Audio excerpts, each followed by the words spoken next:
Welcome to Hicgi News Agency. Hicgi News Agency Live. Welcome Agency. Hicgi News Agency. This is Hicgi News Agency. This is Hicgi News Agency. News Agency live. We are live. Hicgi News Agency. This is Hicgi News Agency. For me to come back and reorganize myself. In Hebrew they call it zit zoom. Zit zoom. So you withdraw yourself. Pastor Robert Kayanja, where your fellowship from? That is my pastor. Pastor Robert Kayanja is my pastor, and he has taught us a lot. By the way, when you come to Miracle Center, Yes. it is like you are in a university. We study a lot of things. Wow. He actually, even me, to get into entrepreneurship. I was working. I had a good job, but he told me, he advised me. He said, "You know what? You cannot go far when you are working, just working." So he told me, do something, start something. That's how we had to become multifaceted.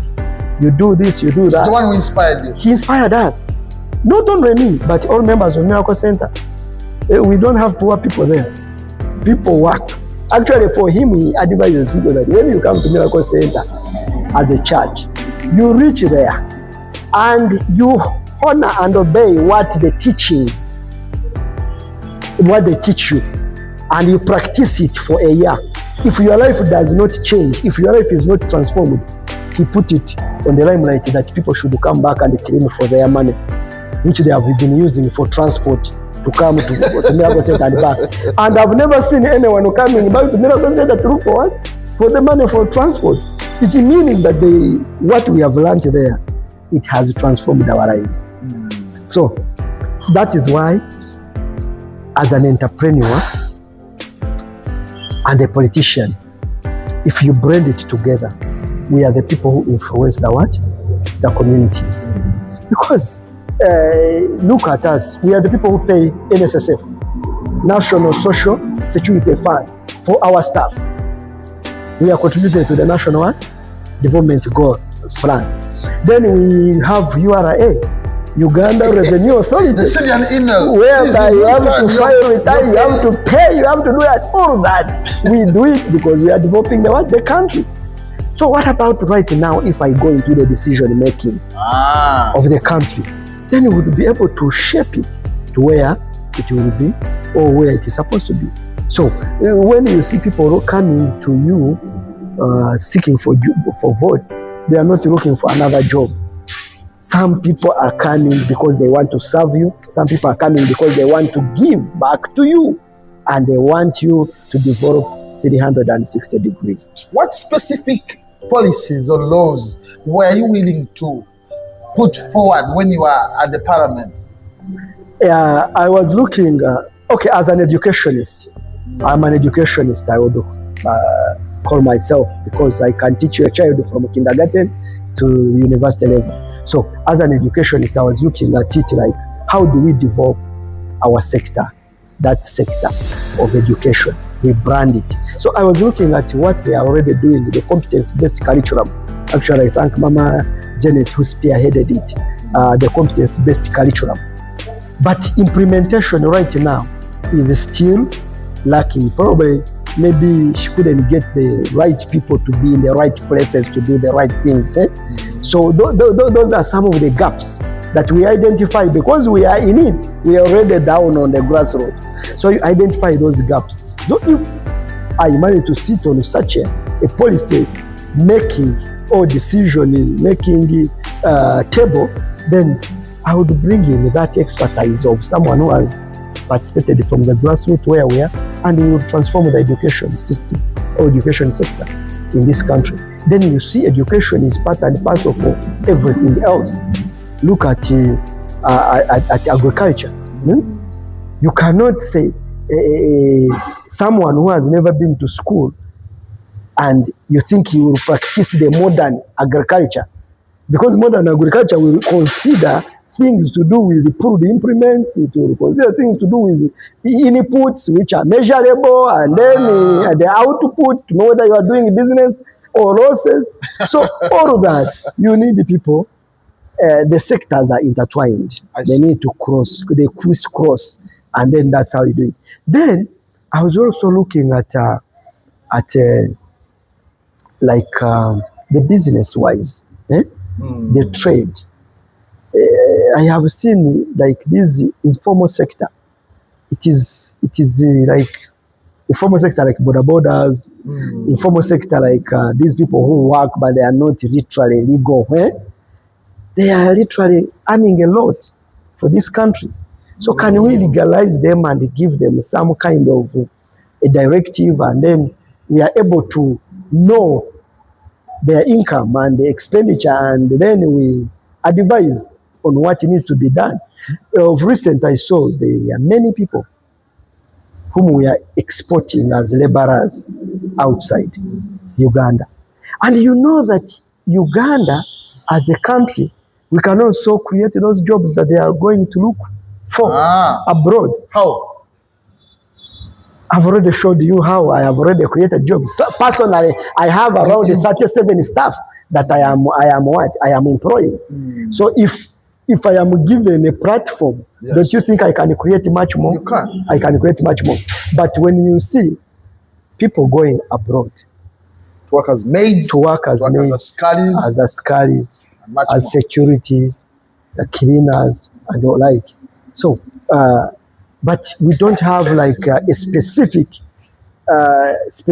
kind of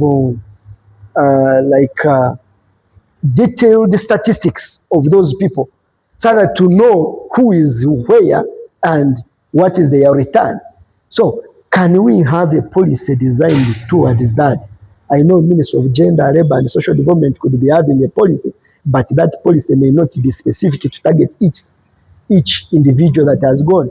So that like these sagas we've heard of young men are dying there and no one is to bring them. Even when they bring them, it is the family that is responsible. And yet those are taxpayers also.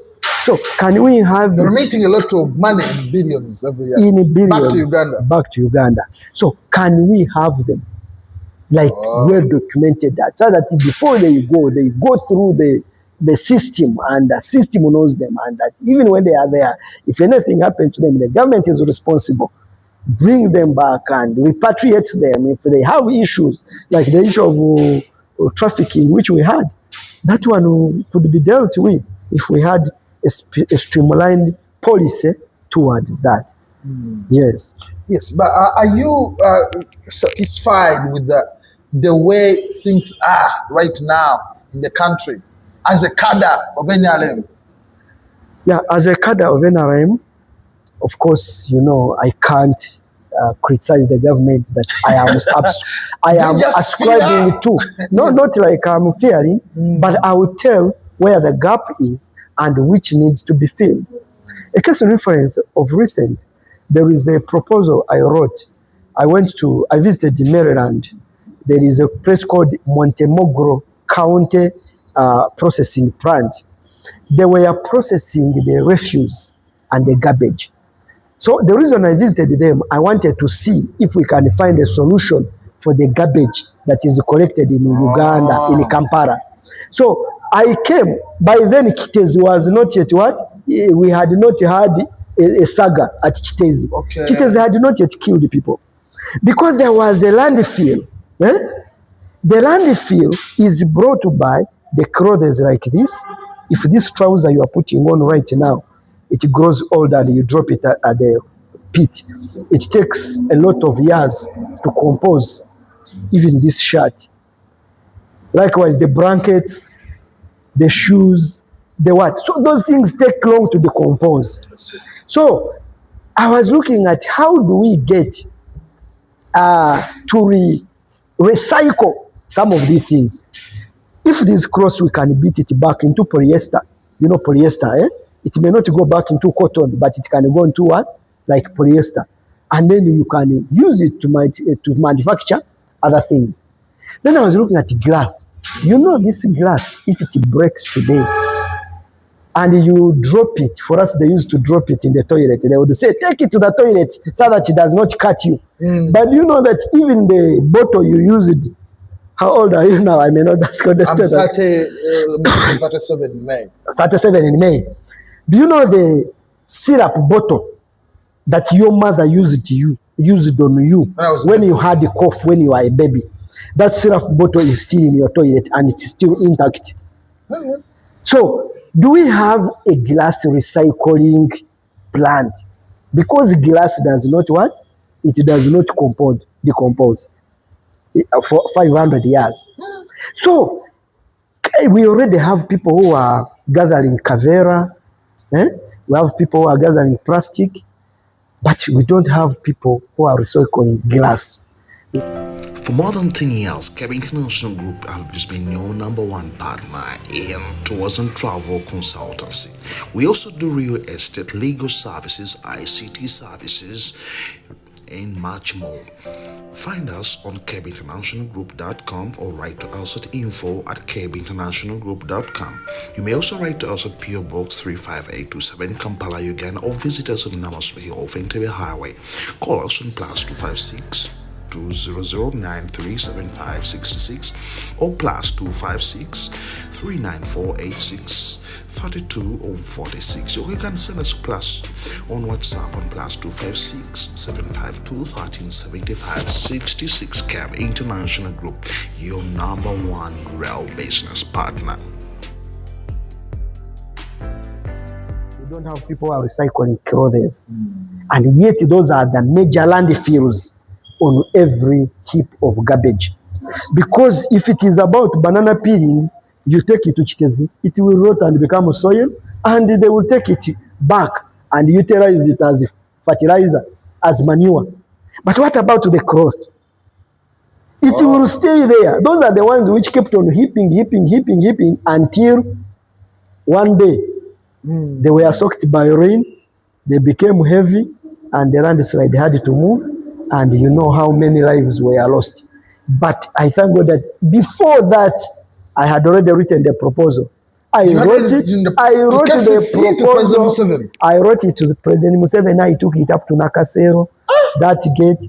I put it there, I wrote it, and I don't know whether it reached the place. You know,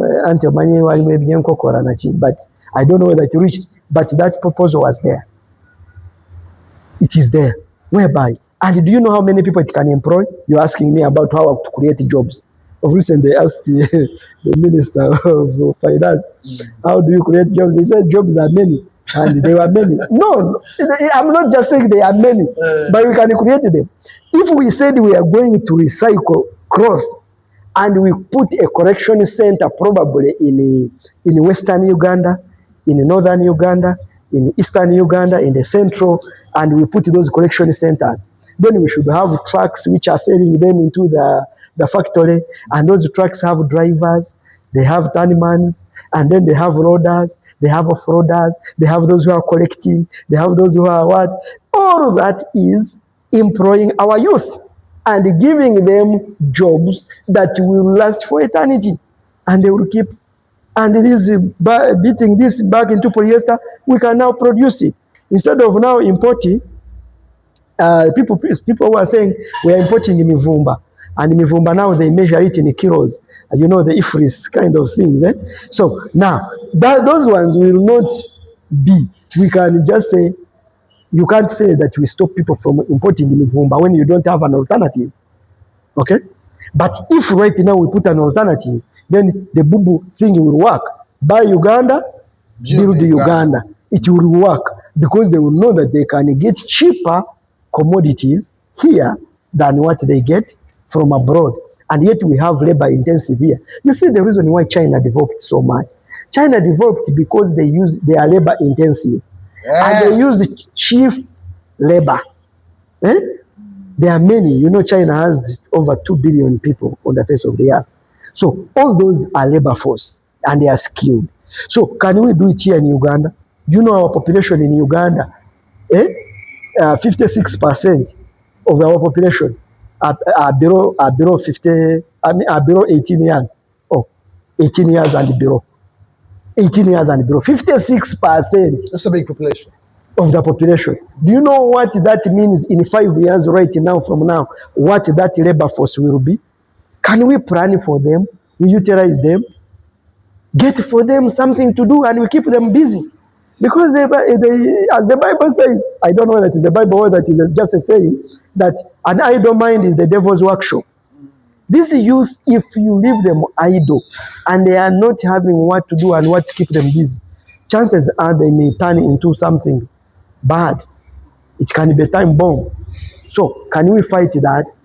Utilize them. So let's have people in positions, people who think for the nation, who don't think for themselves.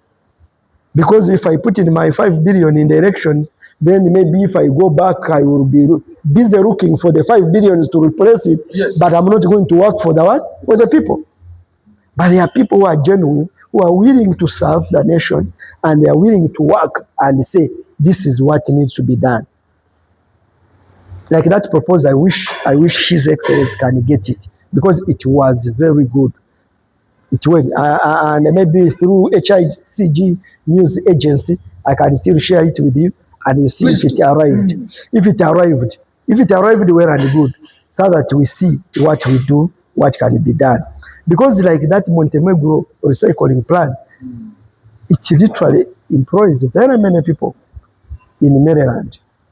They gather everything, even in this matchbox that is spoiled, it can be recycled and they use it for something else.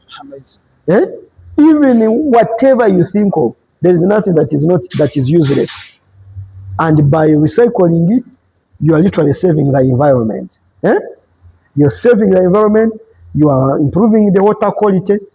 Like when you go through Hicgi there, when it has rained and you see the plastic that is moving towards, and you are like, it is going towards Lake Victoria.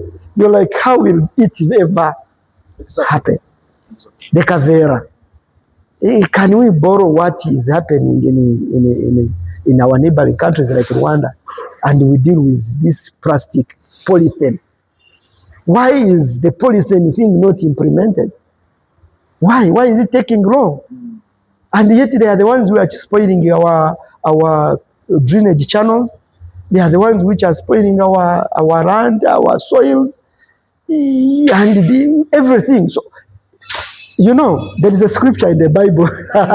I'm sorry to always use this because I'm a Christian. Yes. There is a scripture in the Bible which is in Ecclesiastes, Ecclesiastes chapter 1 verse 28.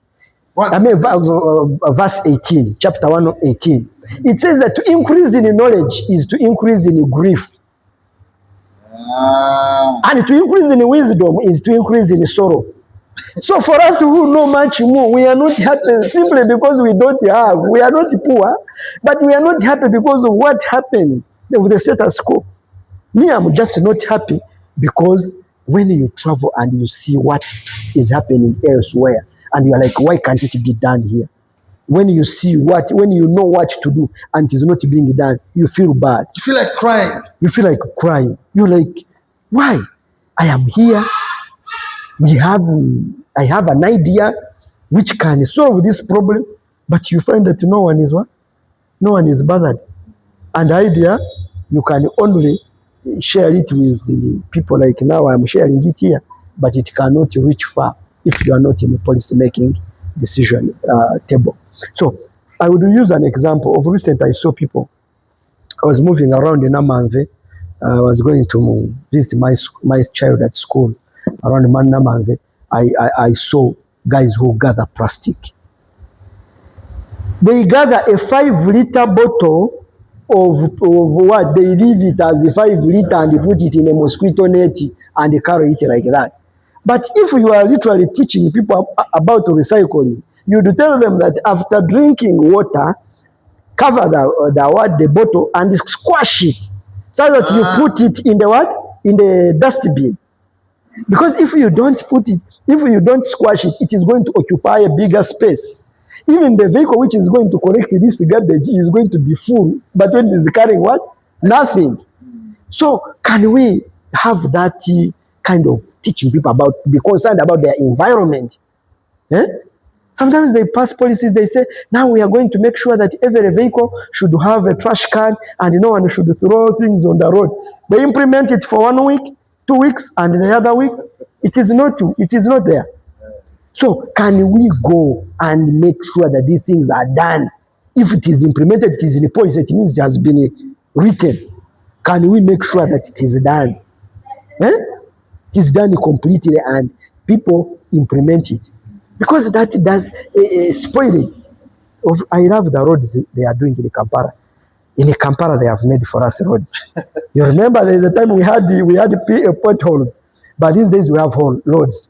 And all roads, the drainage has been worked on very well.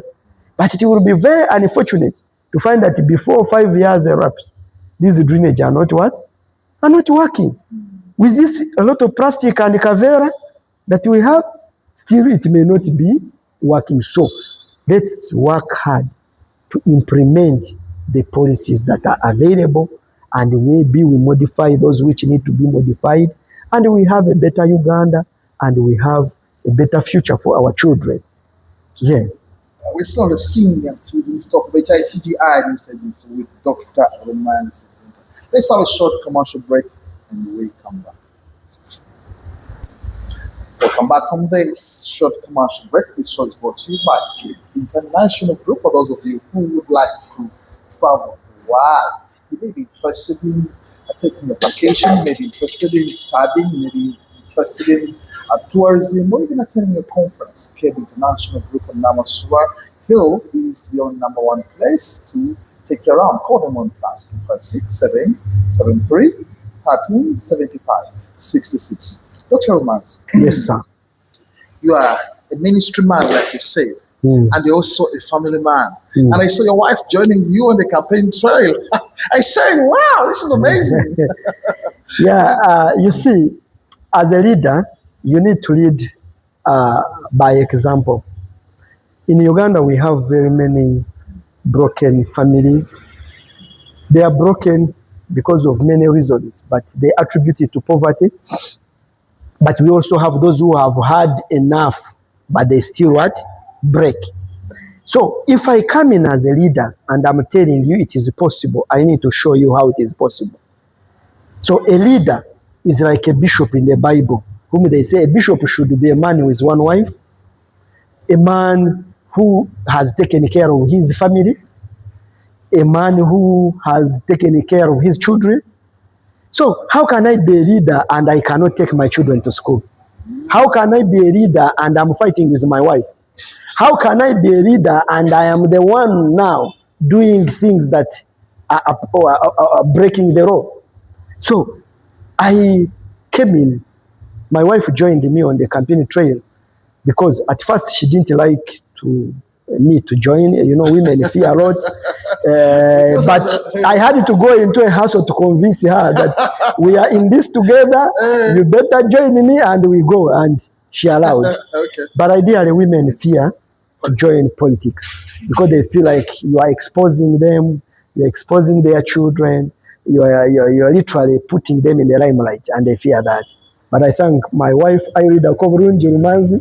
She allowed and she became part of the system and we drove it together. Yes. And actually, it is her car that got an accident. Her car that jumped off a cliff. So she survived it? No, she was not the one driving. It had a driver. Up to now, the car is in the garage. We are trying to fix it. But may God give me money so that I can buy her a better car.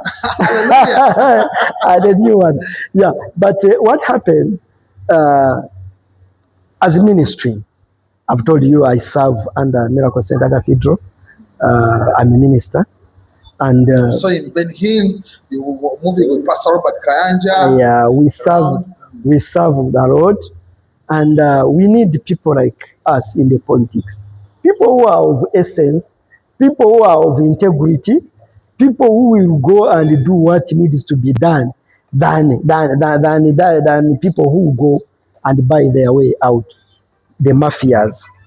So now it has to be we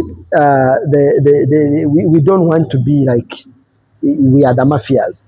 We want to lead by example. So that leading by example. So that ministry-wise you are okay, family-wise you are okay, and also business-wise, entrepreneur you are okay. If your staff are always complaining, you are not paying them money and what? How do you become a leader? You can't. By the way, leadership begins with you. Immediate people. No, soka we fuge. Okay. Fugo buramu bo. Then after that, You now lead your family. After leading your family, you can lead your community. Then after leading your community, yeah, you climb the ladders. That needs to be done that way. So as a minister, as a family man, I had to come into politics because I feel there is much more. Ebyendumirirwa, ebyencha, our children in the future, or our grandchildren, which Uganda are we going to hand over to them? The Uganda we want. The Uganda we want. That's why we are concerned with the environment. That's why we are concerned with the education system. Why we are concerned with the morality, the morals of our generation. Yes.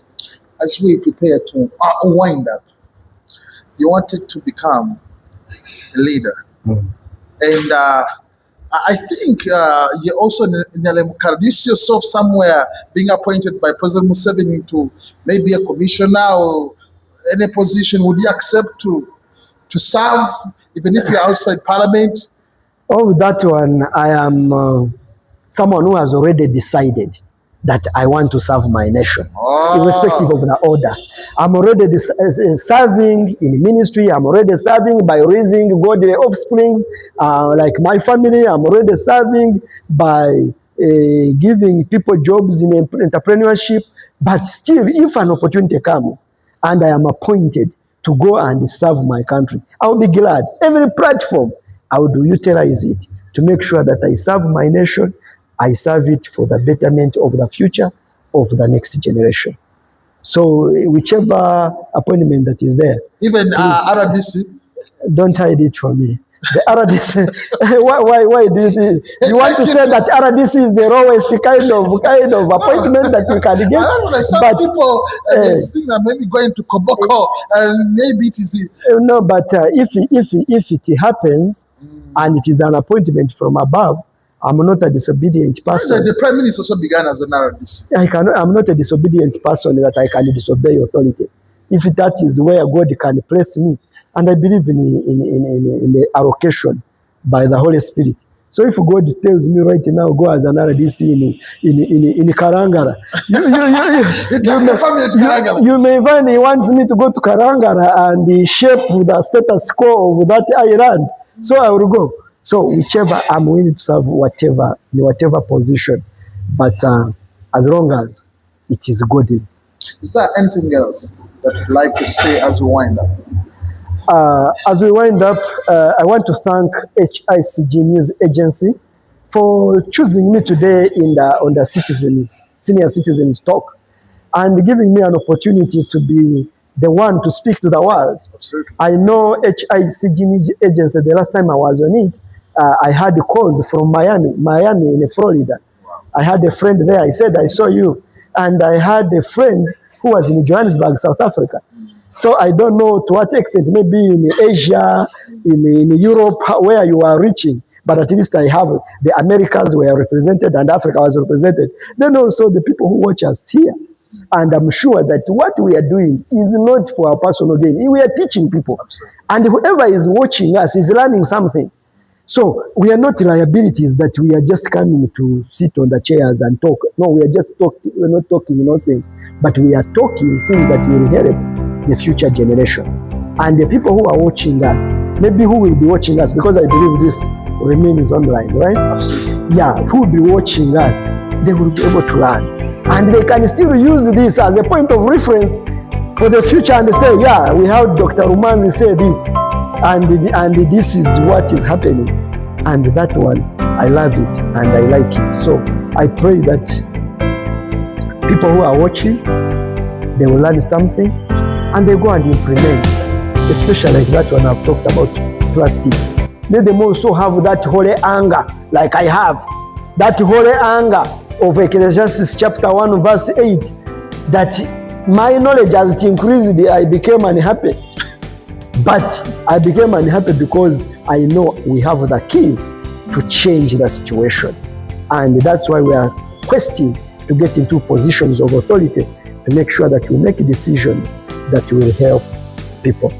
It's been a pleasure speaking to you, Dr. Benita Rumanzi, on the Senior Citizens Talk of Hicgi News Agency. This report by Ken International Group. If you want to tour the world, enjoy, tour Uganda, tour Africa, and beyond, contact Cable International Group. On the camera today has been Barbara unless the doctorate. Until next time. Thank you. Thank you very much. The Senior Citizens Talk is brought to you by Africa at Heart, Heal the Planet Global Organization, HICGI News Agency. Subscribe right now to get our latest updates sent you every single Sunday. Don't forget also the Talk to the World show that is running every Thursday at 4 p.m. Subscribe here on YouTube and make your notification bell right here. HICGI News Agency. Visit us on HICGINewsagency.com and find us on all social media platforms on X, call it Twitter, on TikTok, Instagram, and Facebook. HICGI News Agency. Subscribe now.